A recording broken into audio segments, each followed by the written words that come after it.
Hello everyone, welcome to the channel and welcome to Moonshot App review.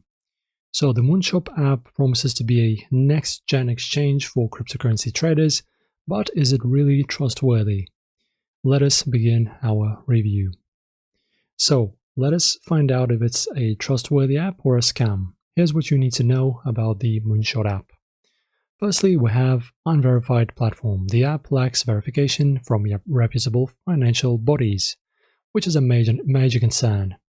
Legit exchanges are usually regulated by authorities.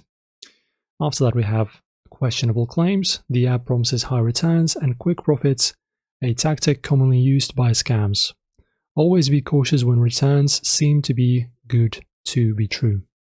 After that, no real user reviews. There's a lack of independent, credible reviews.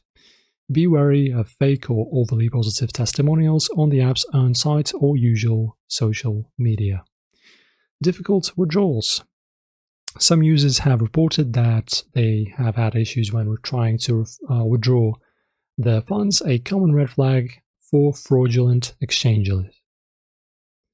After that, we have lack of transparency. Information about the developers and the company behind the app is scarce, which raises serious trust issues. With its unverified status, questionable promises, and withdrawal issues, Moonshot App appears to be a scam exchange. Always conduct thorough research before trusting any crypto platform. If you've tried this one out, let us know in the comments below about your experience. And of course, to support our channel, click on the notification bell to not miss such videos and other videos as well. Don't forget to like and subscribe, and I will see you in the next one.